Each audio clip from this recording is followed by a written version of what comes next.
Bonne journée. Si vous vous demandez s'il vaut la peine d'acheter une Opel Zafira de deuxième génération et quels problèmes vous pourriez rencontrer lors de son fonctionnement, alors vous êtes au bon endroit. Ainsi, une peinture de mauvaise qualité est le problème de l'Opel Zafira dans les premières années de production. Après seulement 2 à 3 ans de fonctionnement, de nombreux propriétaires ont remarqué que la peinture sur le couvercle du coffre commençait à gonfler, voire à se décoller complètement. Les portes arrière et les passages de roues ont un peu moins souffert. Souvent, après un lavage de voiture ou une forte pluie, les propriétaires de Zafira trouvent de l'eau dans le coffre de leur voiture.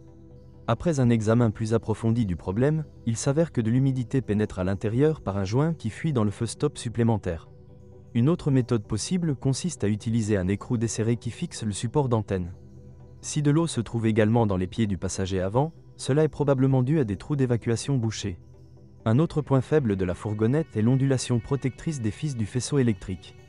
Cela ne protège pas les fils de la meilleure façon, c'est pourquoi les fils s'interrompent avec le temps.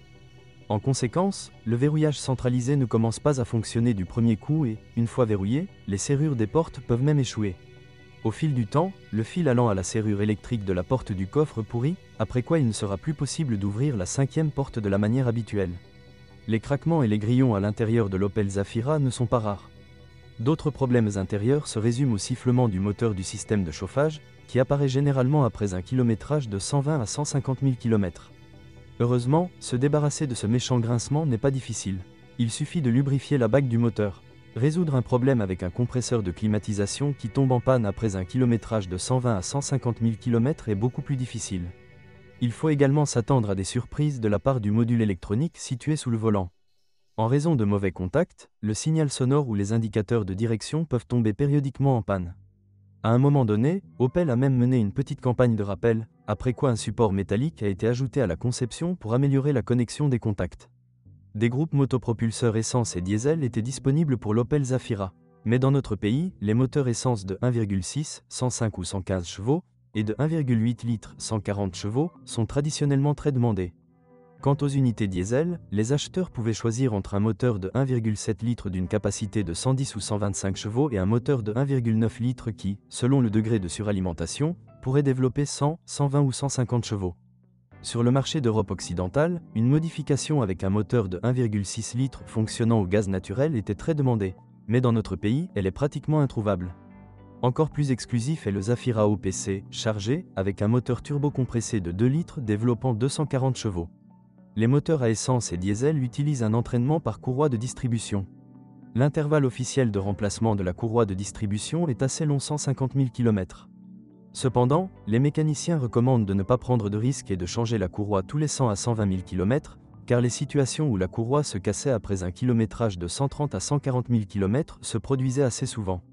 Un problème courant avec les moteurs à essence atmosphérique est le réglage automatique du calage des soupapes. Le fait que quelque chose ne va pas sera indiqué par le moteur lui-même, qui, lorsqu'il démarre à froid, gronde comme une unité diesel. Si le bruit inhabituel est ignoré, les engrenages de l'arbre à cames tomberont rapidement en panne et les joints d'arbre à cames commenceront à fuir. Il est possible que de l'huile commence à pénétrer progressivement dans la courroie de distribution. De ce fait, cette dernière perdra rapidement ses propriétés, après quoi la courroie humide sautera inévitablement d'une ou plusieurs dents. Le résultat logique est la rencontre des pistons avec les soupapes et la révision ultérieure du moteur. Heureusement, en 2008, Opel a mis à niveau les composants problématiques, après quoi le problème a été résolu. La barre des 100 000 km est souvent critique pour le module d'allumage. La nécessité de le remplacer sera indiquée par des vitesses flottantes et des baisses de traction lors de l'accélération. Vous pouvez prolonger la durée de vie du module. Pour ce faire, il suffit de changer les bougies un peu plus souvent que d'habitude. Un autre problème typique de Zafira est la défaillance du capteur de température du liquide de refroidissement. Suite à cela, en règle générale, le thermostat tombe également en panne. Cela se produit généralement lorsque le kilométrage est inférieur à 100 000 km. Les moteurs diesel Opel Zafira sont assez fiables, mais ils n'aiment pas le mauvais carburant diesel. Le système d'alimentation en carburant du moteur de 1,7 litres s'est avéré particulièrement sensible à la qualité du carburant. Dans le même temps, depuis 2009, les utilisateurs d'Opel ont commencé à utiliser des injecteurs Denso, qui se sont révélés encore plus délicats que les injecteurs électromagnétiques Bosch précédemment utilisés. À cet égard, pour nos conditions, l'option avec un moteur de 1,9 litres est plus préférable. La même unité de puissance est considérée comme plus réparable. En revanche, le moteur 1.9 CDTI souffre souvent de problèmes au niveau du générateur. Le fait est que les bornes de la batterie n'ont pas un contact optimal avec le système électrique, C'est pourquoi le générateur doit souvent fonctionner à pleine charge. Naturellement, cela conduit finalement à sa surchauffe et à sa panne. Le moteur 1.7 CDTI a un problème différent. Lorsqu'il démarre à froid, il cale souvent. Un comportement incorrect du moteur est dû à des valves proportionnelles problématiques sur la pompe d'injection de carburant. Il est impossible de remplacer la vanne séparément de la pompe d'origine et les propriétaires de Zafira ne sont pas pressés de débourser de l'argent pour une nouvelle pompe à carburant coûteuse. Les premières plaintes concernant la transmission manuelle Zafira apparaissent après un kilométrage de 120 à 140 000 km. Lors du changement de boîte de vitesse, un bourdonnement désagréable peut se produire et lors du démarrage à l'arrêt, des à-coups peuvent se produire. Tout cela est la conséquence de l'usure de l'arbre secondaire et du roulement à rouleau. Mais il n'y a aucune plainte concernant l'embrayage. Il parcourt facilement 120 à 140 000 km. D'autres problèmes sont attendus avec la boîte de vitesse robotisée EasyTronic. Si jusqu'à 120 000 à 150 000 km, le robot ne provoque pas de plainte sérieuse, des problèmes très graves sont alors possibles. Cependant, si vous conduisez souvent une voiture dans les embouteillages en ville ou si vous conduisez de manière active, le robot risque de ne pas supporter même 100 000 km. Le problème le plus courant est l'usure rapide de l'embrayage. Vous pouvez prolonger la durée de vie de l'embrayage en conduisant prudemment et en mettant à jour le logiciel de la boîte de vitesse tous les 20 000 à 25 000 km.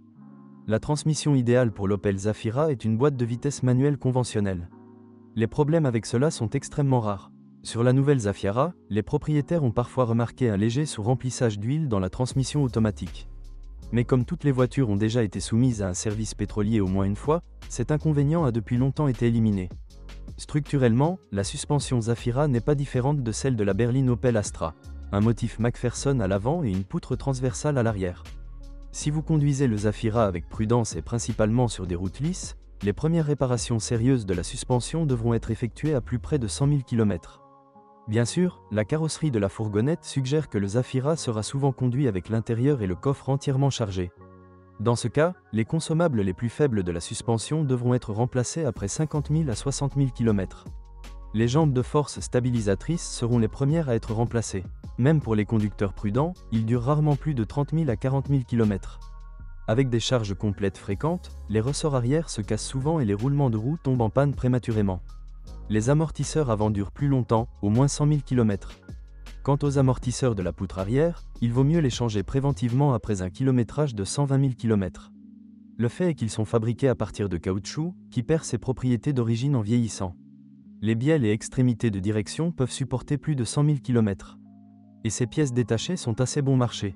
Résoudre un problème avec une crémaillère de direction qui fuit ne sera pas aussi bon marché.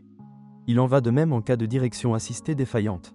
Les revendeurs officiels proposeront probablement un support de remplacement, ce que de nombreux propriétaires de Zafira d'occasion ne peuvent tout simplement pas se permettre. Il n'est pas surprenant que la demande pour les services d'artisans qui tenteront de réparer le rail dépasse souvent l'offre. Une autre option pour résoudre le problème consiste à essayer de trouver un support non original ou d'occasion. Naturellement, dans ce dernier cas, rien ne garantit qu'une unité d'occasion durera au moins 50 000 km. Si vous êtes propriétaire, assurez-vous de laisser un commentaire sur cette voiture. Votre avis aidera certainement les autres à choisir une voiture.